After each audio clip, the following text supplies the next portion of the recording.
Levítico, capítulo 1. Nós vamos ler os primeiros versículos. Hoje eu não vou ler assim os capítulos, mas vamos fazer uma introdução, ao livro. Nós entendemos melhor este livro maravilhoso.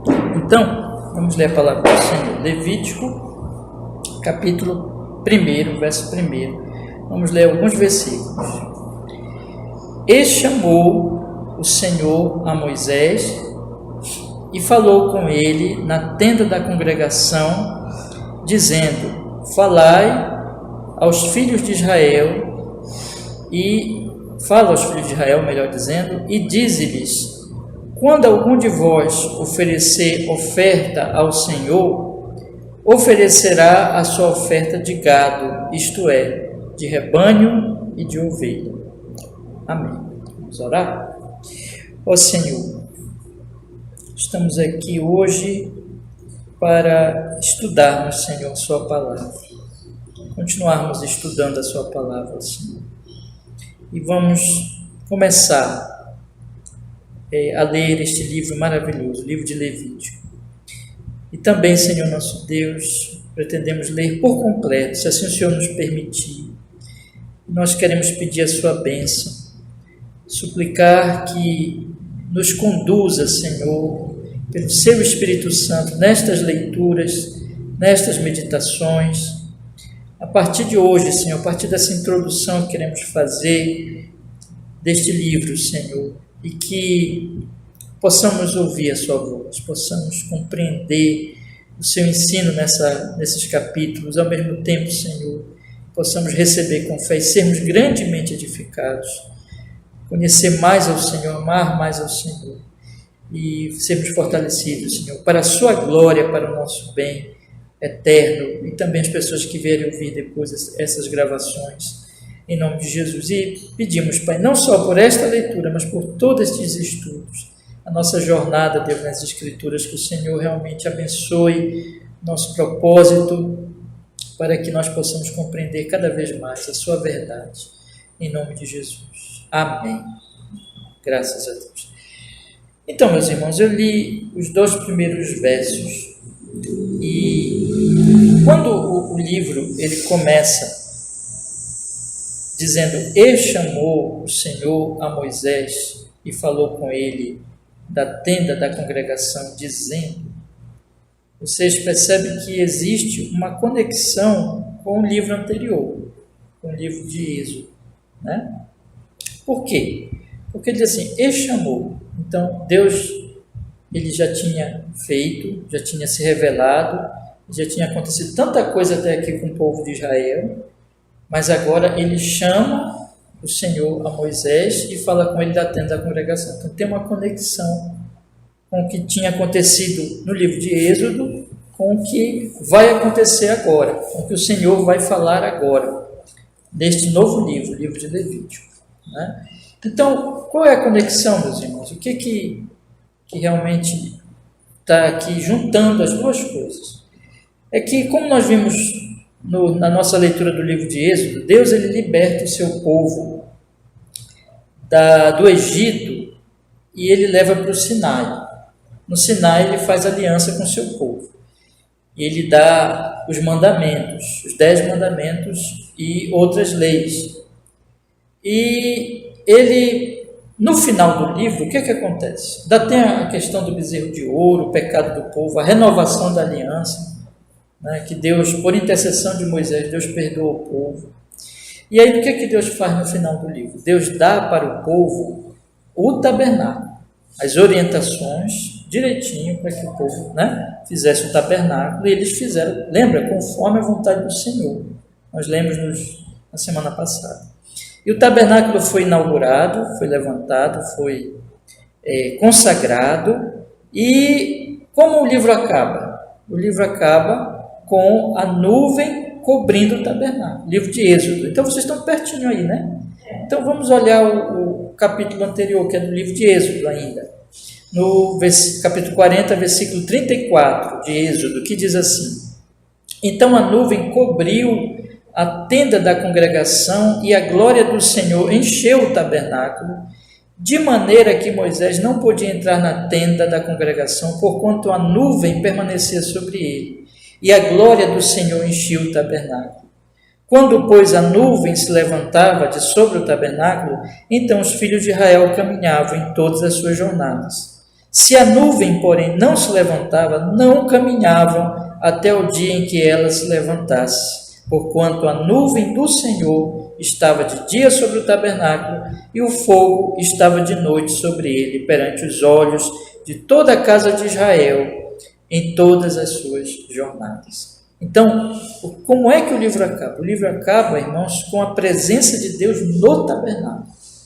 Então, o tabernáculo, ele era onde Deus estava presente. Então, através do tabernáculo, haveria o quê? Os sacrifícios, o culto e a adoração a Deus. Então, Deus está presente com o seu povo, e não somente Deus está presente com o seu povo, mas Deus está conduzindo o seu povo. Então, levando-os até a terra da promessa. E aí, meus irmãos, nós vimos o quê? Que isso foi a maior bênção que o povo tinha. A bênção da aliança era a bênção que não era meramente a terra, a grande multidão, mas era a presença de Deus. É isso que realmente era a maior bênção. Eles eram o povo de Deus e o Deus era o Deus deles. E nós temos visto outra coisa, meus irmãos, que o que acontece no Êxodo é o cumprimento da aliança que Deus fez com Abraão lá no Gênesis e a parte material do cumprimento da aliança. Lembra? Eu já falei várias vezes aqui. Mas agora, o que é que nós temos no livro de Levítico, meus irmãos? E a conexão que eu estou falando para vocês é exatamente essa. É que no livro de Levítico, esse Deus presente, ele vai passar recomendações, são muitas leis que vão mostrar o seguinte: esse Deus, ele é um Deus presente e ele é um Deus santíssimo. E esse Deus, ele vai ser adorado no tabernáculo, através do que acontece no tabernáculo, de todos os sacrifícios, de todas as cerimônias que acontecem no tabernáculo. Então, especialmente no tabernáculo, o tabernáculo é um lugar consagrado, é um lugar que simboliza a presença de Deus, um lugar santo, né? Então, como o povo deveria cultuar a Deus? Deus está presente, o tabernáculo é símbolo da presença de Deus, e agora a questão que se levanta é como deve ser feito esse culto, como Deus deve ser adorado, e é isso que o livro de Levítico vai falar. Então, Deus está presente, especialmente no tabernáculo. O tabernáculo simboliza a presença divina. Então, a maneira como esse Deus vai ser adorado, essas leis, elas vão tratar disso. Mas Deus está presente, na verdade, com o povo. E então, essas leis, elas vão tratar, irmãos, especialmente do culto, mas elas vão tratar de toda a vida do povo, porque a vida do povo vai passar a ser um culto. Então, daqui a pouco eu vou explicar melhor para vocês, mas eu quero que vocês já entendam isso, né? Então, que o livro de Levítico é um livro que vai mostrar exatamente como deve ser o culto ao Senhor. Agora, me permitam falar, meus irmãos, um pouquinho desse nome, Levítico. Esse nome parece com a tribo de Levi, né? Levítico, Levi, você percebe? Esse nome, ele vem de uma tradução, né, muito conhecida, que é a tradução da Septuaginta. Então, dessa tradução, meus irmãos, que vem do grego, portanto, ainda que o livro não foi escrito no grego, né, mas foi uma tradução para o grego. Então, chegou para nós, Levítico. Quer dizer o quê? Se refere a tudo, se refere aos levitas. Esse é o significado, vamos dizer assim, podemos dizer assim. Então, e esse nome é apropriado porque, ainda que se refira mais ao sacerdócio, mas o sacerdócio é levítico. Então, por isso, este é o nome, e é por isso que nós temos aqui, meus irmãos, esse nome na nossa língua e nas nossas Bíblias, né?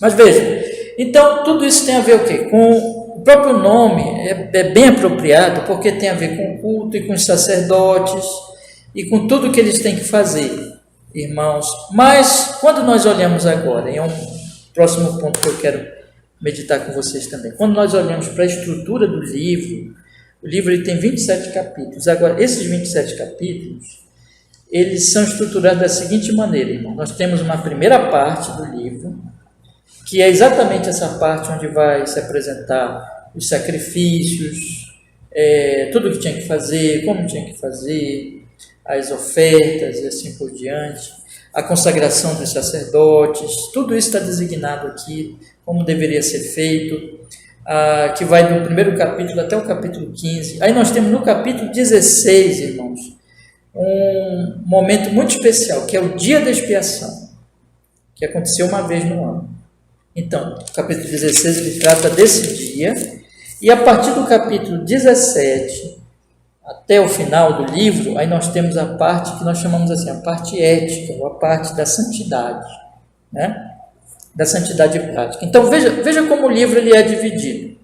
Então, o livro ele tem uma primeira parte, que é a parte dos sacrifícios, do culto, como aconteceu o culto lá no tabernáculo, o que tinha feito, as ofertas por aquele pecado e assim por diante, a consagração dos sacerdotes, tinha também a questão de pureza, de animais limpos, animais imundos, tudo isso está no livro, né? E aí tem o dia da expiação, no capítulo 16, e a partir daí a parte mais ética, da santidade prática, que também ali vai aparecer questões cerimoniais, mas a ênfase na segunda parte é a vida prática do povo, é a vida de santidade ao Senhor. O que isso significa, meus irmãos? Ora, meus irmãos, é isso que eu estou falando para vocês. Deus está presente com o povo. Esse povo é um povo especial. Esse povo não é como os egípcios, não é como aquela nação de onde eles tinham saído do Egito. Esse povo não é como os povos das terras por onde eles estavam indo, os povos de Canaã, não é. Porque esses povos são idólatras. Esses povos não conhecem a Deus, não conhecem o Senhor. Esses povos servem seus ídolos e vivem nos seus pecados, de acordo com... os seus ídolos são de acordo com o seu pecado, não são santos. Ora, meus irmãos, vejam, o que acontece com a humanidade desde Adão, desde a queda de Adão para cá? Os homens passaram a não adorar mais a Deus, a não viver mais para Deus, mas em rebeldia contra Deus. E eles criaram ídolos de acordo com seus pecados. Então são ídolos imundos, vaidades, mentiras, enganos, e que correspondem aos seus pecados. Então o culto deles é profano. Nós vimos aqui, por exemplo, que quando teve a preparação do bezerro de ouro, eles estavam cultuando de forma profana, claro, o culto todo era profano, mas eles estavam despidos. O culto, ele era, meus irmãos, ali nós podemos dizer, um culto que levava inclusive à imoralidade.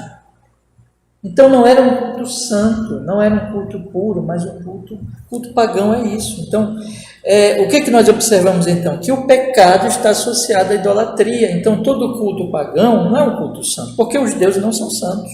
Os deuses eles são de acordo com os que fabricam os deuses que são pecadores, mas aqui é diferente. Esse Deus ele está presente e esse Deus ele é santíssimo. Daqui a pouco eu vou ver nos ensinos, né, do livro, os ensinos aqui que podemos destacar, mas eu já quero mostrar para vocês nessa divisão, nessa estrutura do livro, ou seja, o povo ele precisa ser purificado. O culto é um culto ao Deus Santo e esse culto exige purificação, por isso que tem todas essas cerimônias de purificação. E tem o dia da expiação e depois tem uma vida de acordo com este culto. Porque, na verdade, para o israelita e para o levítico, a vida é um culto. Né? Então, por isso, essa estrutura, essa forma do livro. Então, primeiro, a parte da cerimônia, das purificações, aí, praticamente no meio do livro, o dia da expiação, aí depois vai falar do amor ao próximo, vai falar de uma vida de justiça, de não oprimir o próximo, de fazer o que é justo, de seguir a justiça em todas as relações humanas. Então, a vida, Jesus resumiu os 10 mandamentos: amar a Deus, amar ao próximo. Então, a partir do momento que nós vamos tendo comunhão com Deus, uma vida de santidade, nós vamos também amar o nosso próximo. Tá? Então, vamos agora olhar um pouco mais de perto essas questões com alguns versículos aqui que vocês estão percebendo que eu não estou entrando no livro em si, mas dando uma visão geral dele, né? Hoje, para nós, semana que vem, nós vamos olhar o livro. Mas vamos pensar agora, meus irmãos, a primeira grande verdade. Eu separei aqui para destacar para os irmãos 4 verdades que o livro nos ensina. A primeira grande verdade, irmãos, que vai aparecer, vocês vão observar na medida que nós formos lendo o livro, a verdade de que Deus é santo, irmãos. Mas tem um versículo aqui que ele é especial em relação a isso. Vamos olhar lá no capítulo 11, peço para vocês acompanharem comigo, por favor. Capítulo 11 do livro de Levítico, no versículo 45, vamos observar, capítulo 11, versículo 45, a palavra de Deus nos diz assim, irmãos: porque eu sou o Senhor, que vos fiz subir da terra do Egito, para que eu seja vosso Deus. Eu sou, para que sejais, para que eu seja vosso Deus, e para que sejais santos, porque eu sou santo. Veja que verdade maravilhosa, irmãos, e muito importante. No versículo anterior, o Senhor tinha dito no versículo 44, observe que ele diz: porque eu sou o Senhor vosso Deus, portanto vós vos santificareis e sereis santos, porque eu sou santo, e não vos contaminareis com nenhum réptil que se arraste sobre a terra. Todas aquelas leis cerimoniais que hoje passaram, essas leis, elas eram leis para aquele tempo, mas elas tinham significado, irmãos. Elas apontavam para uma realidade espiritual. Qual é a realidade espiritual? O povo ele estava diante de um Deus santíssimo, por isso que tinha aquele sangue derramado, por isso que tinha os animais imundos, os animais não eram imundos, por isso que tinha a purificação até das secreções corporais, por isso que tinha a questão de não poder tocar no morto, no animal morto, no cadáver. Tudo isso, irmãos, estava apontando o seguinte: aquele povo está diante de um Deus santo, um Deus santíssimo, e eles têm que ser santos também. Então veja que o Senhor Deus diz: eu sou o Senhor que vos fiz subir da terra do Egito para que eu seja o vosso Deus. Então eu tirei vocês do Egito, eu salvei vocês para ser o Deus de vocês. Então, se Deus é santo, esse povo vai ser santo. Então ele diz: para que sejais santos, porque eu sou santo.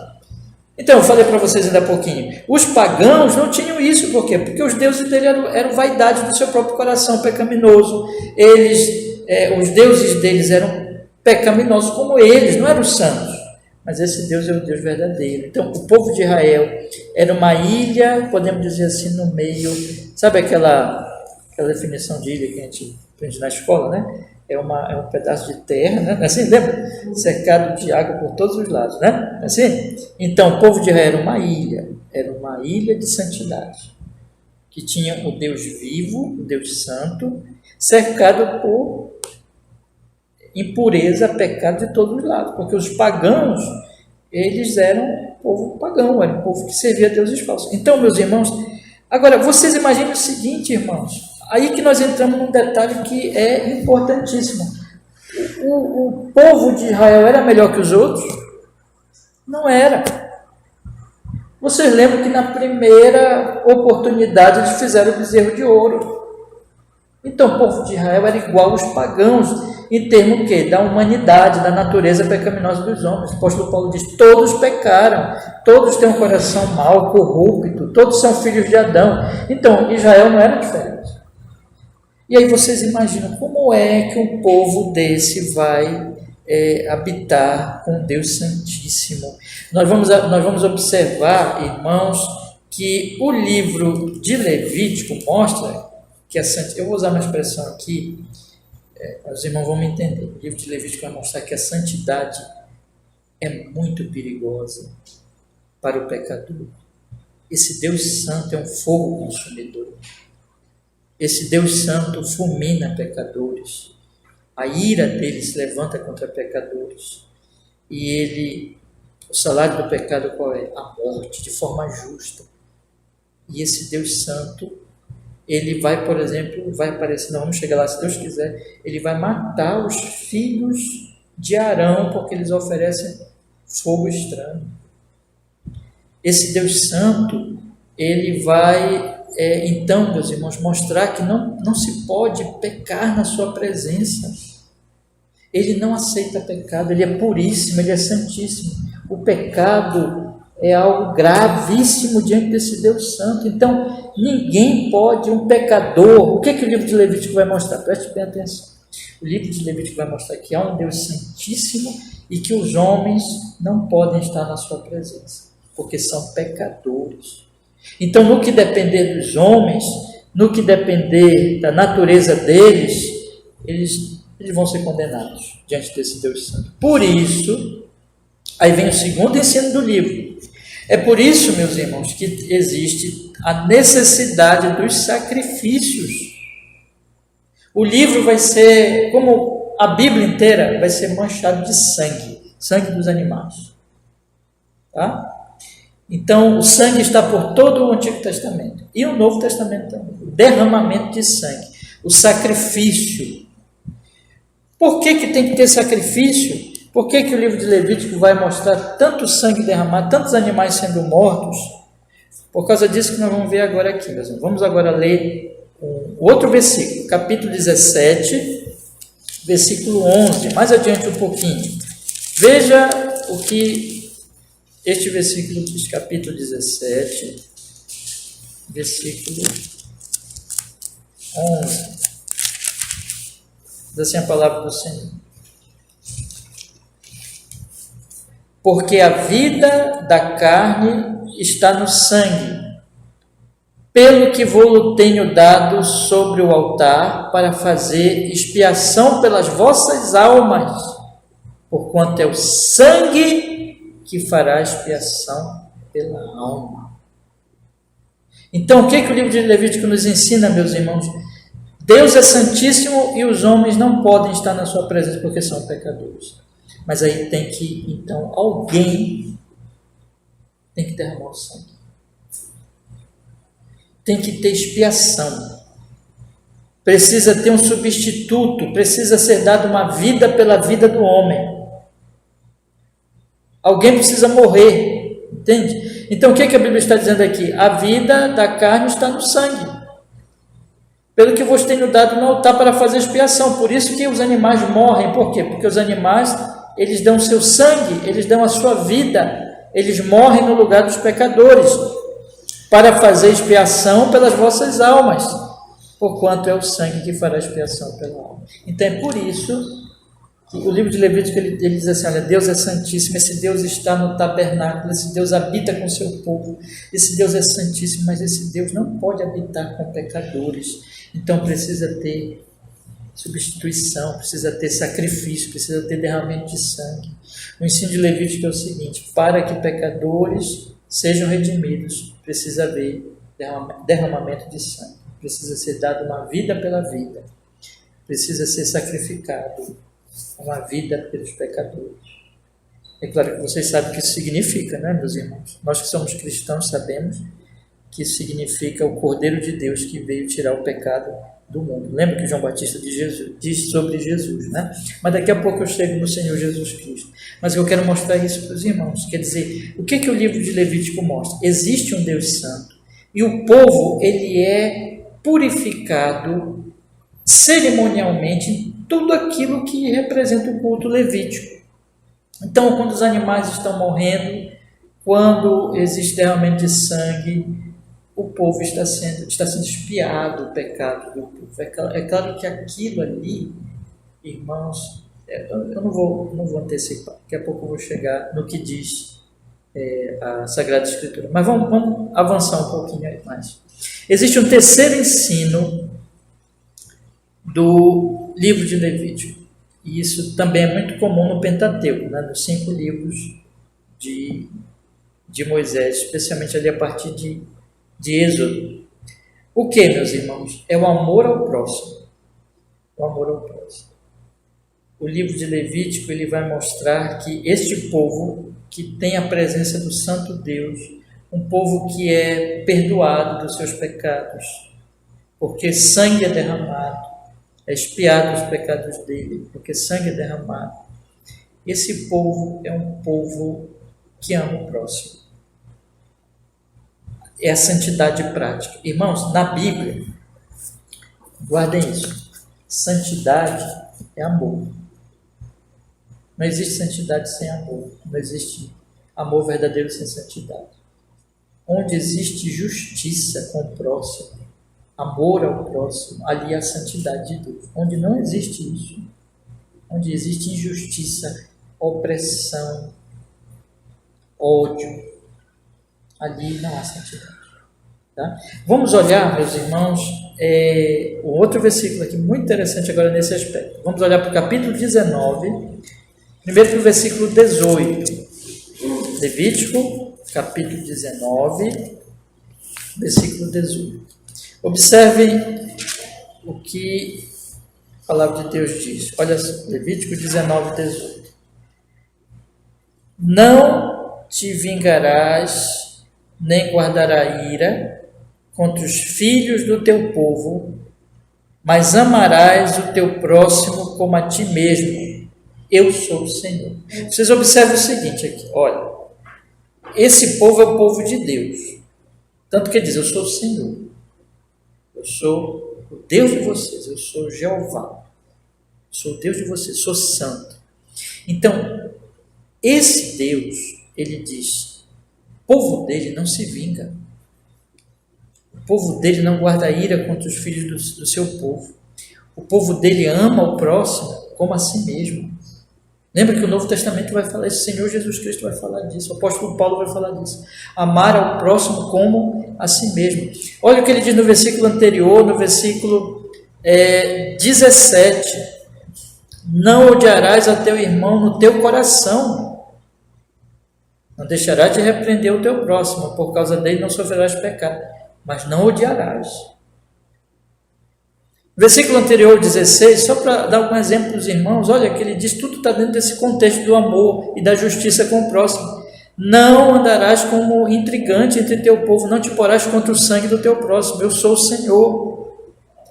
Agora, isso tem a ver com o povo, né, da aliança, mas veja o que ele diz também do estrangeiro. Vamos olhar agora o versículo 34, meus irmãos. 34. Versículo 34, que diz assim: como o natural entre vós será o estrangeiro que peregrina convosco. Amá-los-á como a ti mesmo, pois estrangeiros foste na terra do Egito, eu sou o Senhor vosso Deus. Está vendo? Então, não era só esse amor, não deveria só ser ao povo da terra, mas também ao estrangeiro que estivesse lá. Eles deveriam ser tratados como natural, porque Israel foi estrangeiro no Egito e foi tão maltratado por ser estrangeiro. Vocês lembram, meus irmãos, o que o rei do Egito, nós estudamos isso aqui, o que os reis do Egito eles fizeram com o povo de Israel pelo fato de ser um povo estrangeiro. Eles disseram assim, vamos destruir esse povo. O rei lá no início disse, vamos destruir esse povo porque eles vão se voltar contra nós, eles são estrangeiros, eles vão se unir aos nossos inimigos, então vamos destruí-los. Mas Israel não tinha isso. Pela lei do Senhor, o estrangeiro deveria ser amado, não deveria ser oprimido. Como natural entre vós será o estrangeiro que peregrina convosco. Perdão. Amá-los-á como a ti mesmo, pois estrangeiros foste na terra do Egito, eu sou o Senhor vosso Deus. Lembra? Novamente, eu sou o Senhor vosso Deus. Lá no versículo 33, o anterior diz, e quando o estrangeiro peregrinar convosco na vossa terra, não o oprimireis. Né? E você vê o versículo 35, não cometereis injustiça no juízo, nem na vara, nem no peso, nem na medida. Balanças justas e assim por diante, pesos justos e assim por diante. Quer dizer, as relações humanas dentro da nação de Israel seriam relações de santidade, e santidade é justiça com o próximo, é amar o próximo. não é oprimir o próximo, não é roubar o próximo, não é maltratar o estrangeiro, não é maltratar o pobre, o vulnerável e assim por diante, odiar o próximo, é amar ao próximo. Irmãos, veja, esse é o ensino. Então, o que nós temos aqui? Nós temos 3 ensinos.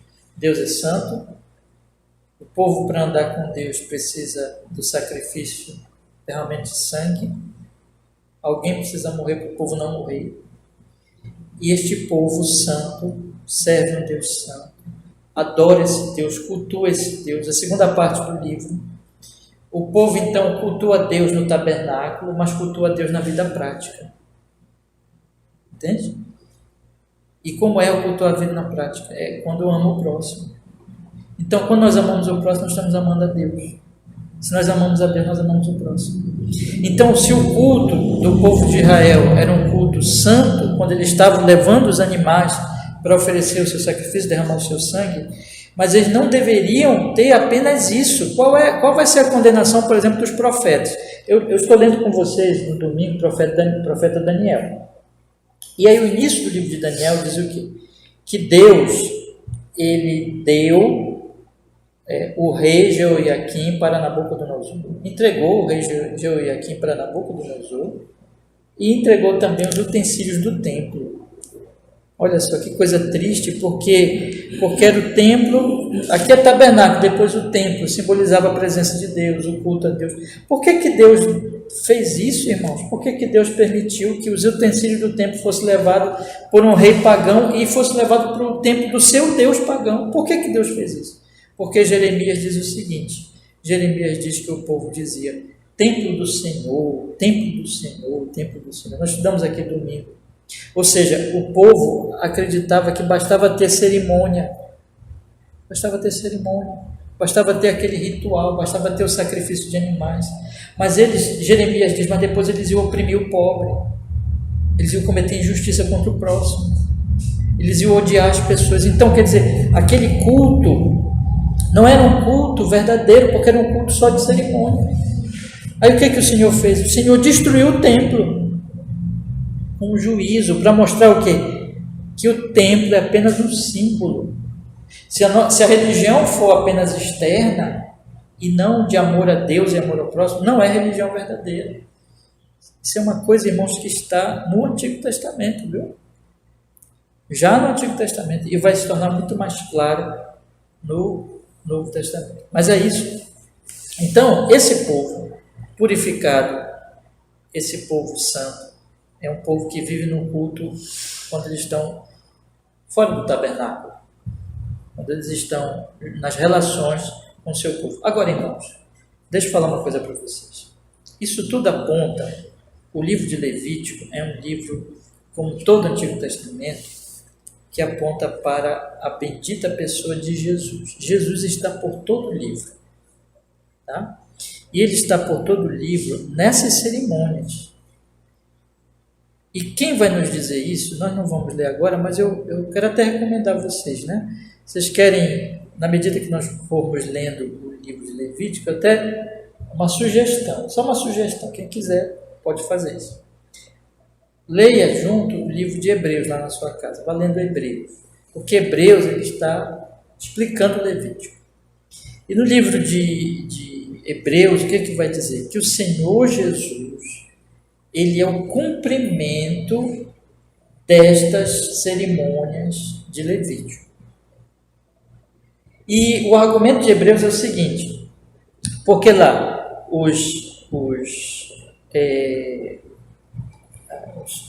para quem, né, os receptores da carta, né, para quem o escritor estava escrevendo, eles estavam sendo tentados a voltar para o culto do templo e para o culto judaico, das cerimônias, do sacrifício, tudo isso. Aí Levítico diz o seguinte, Hebreus diz o seguinte, olha, você não pode voltar, por quê?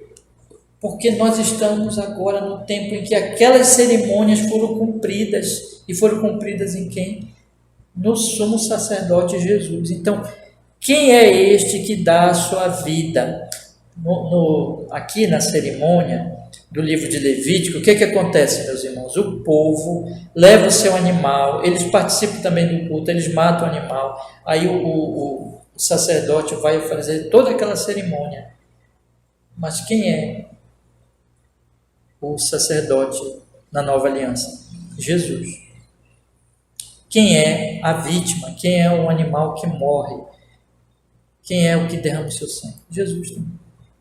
Jesus é o sumo sacerdote, Jesus é o cordeiro. Esse livro, segundo Hebreus, está apontando para Jesus. E quando Jesus vem, aí por isso que o livro passou. Essas cerimônias aqui passaram. A mensagem do livro não passou, a essência continua valendo para nós. Mas as cerimônias em si não temos aqui, né, meus irmãos? Um altar, tabernáculo, não precisa nada disso mais. Né? Por quê? Porque isso aqui estava apontando para a bendita pessoa de Jesus. Ou seja, irmãos, nós somos pecadores, existe um Deus santo, e como é que nós podemos estar na presença desse Deus? Porque o Senhor Jesus Cristo veio morrer para que nós não morrêssemos, pagou por nossos pecados. E a partir do momento que nós cremos no Senhor Jesus, nós estamos justificados. Agora, nós somos dele, de Deus, o povo de Deus, e ele é nosso Deus. E agora, qual é a aplicação para nós, povo cristão? E é por isso que o livro ele tem essa colocação, se aplica para nós. Primeiro vinha o sacrifício, depois a vida santa. Por quê? Para não confundir as coisas. A salvação não é pela vida santa. A salvação não é pelas obras. Porque se fosse pelas obras, nós seríamos fulminados, porque Deus é santo e nós... O que o profeta vai dizer? Que as nossas melhores obras são sacrifício, são trapos de imundície. As nossas melhores obras são imundície diante do Deus Santíssimo, irmãos. Por isso, primeiro vem o sacrifício, depois vem a vida santa. Por isso que o livro de Levítico ele é posto assim. Eu queria que vocês guardassem isso, tá? Porque isso é a mensagem do Evangelho. O Evangelho, o que é o Evangelho? Primeiro nós somos justificados, lavados pelo sangue de Jesus, purificados pelo nosso Cordeiro, Jesus Cristo, que já deu o seu sangue por nós. E aí nós recebemos a lavagem do Espírito Santo, nós somos lavados pelo sangue de Jesus, purificados dos pecados e recebemos uma nova vida. E aí nós podemos agora viver uma vida santa, não mais para ser salvos, nós já somos salvos. É a primeira parte do livro. A primeira parte do livro diz, olha, você já foi purificado. Agora você deve viver uma vida santa, porque Deus é santo. E a santidade especialmente o que é? Amar ao próximo.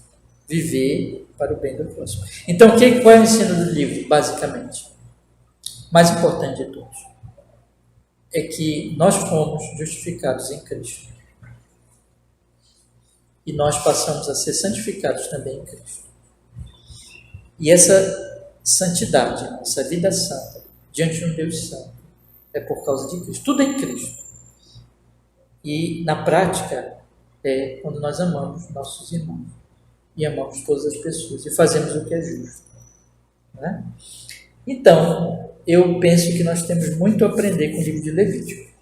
Eu vou pedir uma coisa para vocês, né? Pedir para vocês orarem. Nós vamos passar algumas semanas. O livro não é muito grande, nós vamos ler 4 capítulos, né? Por quarta-feira, e extrair aquilo que é a essência de cada capítulo. Com a graça de Deus, eu peço para vocês orarem, e porque nós temos muito a aprender com esse livro maravilhoso, irmãos. Vamos passar aí algumas semanas lendo e meditando nesse livro. Eu queria encerrar, irmãos, então, com algumas aplicações para nós, tá bom? Para a nossa meditação. Primeiro, meus irmãos, este livro, junto com o Êxodo, nos ensina que Deus está presente conosco. Deus está presente com o seu povo. A partir do momento que nós somos povo dele, crentes em Cristo Jesus, está presente. Ele nunca se afasta de nós. Então isso deve ser a nossa alegria. A vida cristã não é uma vida meramente de bênção. Nós somos abençoados, muito abençoados. Mas a bênção maior é Deus, é a presença de Deus. O tabernáculo está conosco. Não mais esse tabernáculo aqui, físico, mas o Emanuel, o Deus conosco, Jesus, pelo seu Espírito Santo. Então ele está conosco. Então, vamos nos alegrar nisso, irmão. Vamos adorar esse Deus, viver para Ele, viver. Cada dia nos levantar e dizer assim: Senhor Deus, Tu estás presente na minha vida. Eu quero viver esse dia para a Sua glória, para o Seu louvor. Né? O segundo ensino, irmãos, o conselho que eu quero lhes dar hoje à noite é o seguinte: esse Deus é um Deus santo. E não deixou de ser santo. Às vezes as pessoas dividem o Antigo e o Novo Testamento, dizem assim: Deus no Antigo Testamento era mau, no Novo Testamento Jesus é bom. Não tem nada disso, mas é o mesmo Deus, é o mesmo Deus santo. Santo, gracioso, misericordioso, que nos salva pela graça. A graça está no livro de Levítico. Né? Então, o que acontece aqui? Em Cristo, somente em Cristo nós podemos estar na sua presença. Então, pense assim, com gratidão a Deus, sabe? Porque, daqui a pouco eu vou falar mais da gratidão, mas lembre que tudo é por Jesus. Jesus já morreu, você já foi lavado, você creu nele, você já foi lavado pelo seu sangue. E agora, meus irmãos, a questão é que você vive uma vida de santidade. Não mais para procurar ser salvo, porque a salvação não é pelas obras, mas como resultado dessa obra de Cristo, viver uma vida na presença dele. O Deus Santo está conosco o tempo todo. Então vamos viver em santidade, meus irmãos. Vamos viver na sua palavra, segundo os seus mandamentos. E aí eu passo meu terceiro conselho, que essa santidade era especialmente vista no amor. Amar a Deus sobre todas as coisas e ao próximo como a si mesmo. Numa relação de justiça com o próximo. Olha, o cristão, por amor a Deus, pode até sofrer injustiça, mas não é agente de injustiça, ele é agente da justiça. Então, se você for injustiçado e não for feito justiça nessa vida, deixa com Deus. O que a Bíblia diz? A vingança pertence ao Senhor. Mas o que a Bíblia diz? Não vos vingueis. Deixa com Deus. Tá? A nossa questão, irmãos, é amar, é orar até pelos nossos inimigos, é fazer justiça a todos que estão em volta de nós e viver de maneira onde nós jamais devemos ser instrumentos de opressão, de injustiça, mas de fazer justiça. Todos aqueles que Deus tem posto nas nossas relações de família, trabalho, vizinhança, estudos, né? Todas as pessoas que têm posto em nossa volta é para que nós façamos justiça. Inclusive, eu nem falei isso aqui, mas é uma mensagem também de Levítico, e que eu quero falar agora, é que o povo de Israel deveria ser essa ilha de adoração no meio de um mar, cercado por todos os lados pelas águas do paganismo, deveria ser luz, deveria mostrar o que é o Deus verdadeiro, deveria mostrar que é o povo de Deus, e assim é a igreja. Então nós estamos nesse mundo para mostrarmos o que é o amor de Deus, na prática. E em quarto e último lugar, meus irmãos, eu penso que esse livro é um livro que nos leva ao louvor, à adoração, à gratidão. O povo de Israel deveria ser grato, o povo de Israel deveria dizer a Deus: obrigado, Senhor, que o Senhor nos tirou do Egito, que o Senhor foi gracioso conosco, porque o Senhor nos trouxe para essa aliança de amor e nos fez seu povo, e nós queremos viver em gratidão ao seu nome. E assim a igreja hoje deve viver assim, em Cristo, deve olhar para esse Deus. Irmãos, nós estamos hoje aqui pela misericórdia do Senhor. Ele está nos dando vida, o ar que nós respiramos por sua misericórdia, mas Ele nos deu mais, Ele nos deu o próprio Filho dele para a nossa salvação. Então nós devemos ser gratos, nós devemos todos os dias dizer: Senhor, eu vou viver hoje para o seu louvor, para a sua glória. É isso, meus irmãos. Vamos caminhar. A graça de Deus, semana que vem, nós vamos começar a caminhar por este livro, e que Deus nos abençoe na leitura deste livro. Amém? Vamos orar? Vamos pedir que o Senhor abençoe o nosso coração, as verdades que nós tenhamos ouvido hoje. Vamos lá. Senhor nosso Deus, muito obrigado. Obrigado porque hoje nós podemos assim meditar de forma geral neste livro tão precioso, o livro de Levítico, que o Senhor vai nos conceder, segundo a sua vontade, permissão para lermos cada quarta-feira, que a partir da semana que vem entrarmos no texto. E o que nós queremos pedir, Senhor, é que abençoes estes estudos, tanto o estudo de hoje como os que virão, para colocar dentro de nós estas verdades, Senhor, de maneira que nós possamos vivê-las, experimentar a realidade do seu amor, da sua graça, que todos sejam verdadeiros crentes, justificados e o Senhor esteja operando em nós a santificação. Oramos não só por nós, mas oramos pelas pessoas que vierem ouvir esse estudo depois, Senhor, pela internet. Que o Senhor derrame a sua graça, a sua bondade, trazendo benefício espiritual a muitas almas, para a sua glória, para o bem de todos. Oramos assim no Senhor Jesus. Louvado seja o seu nome, hoje e para sempre, Senhor. Amém e amém.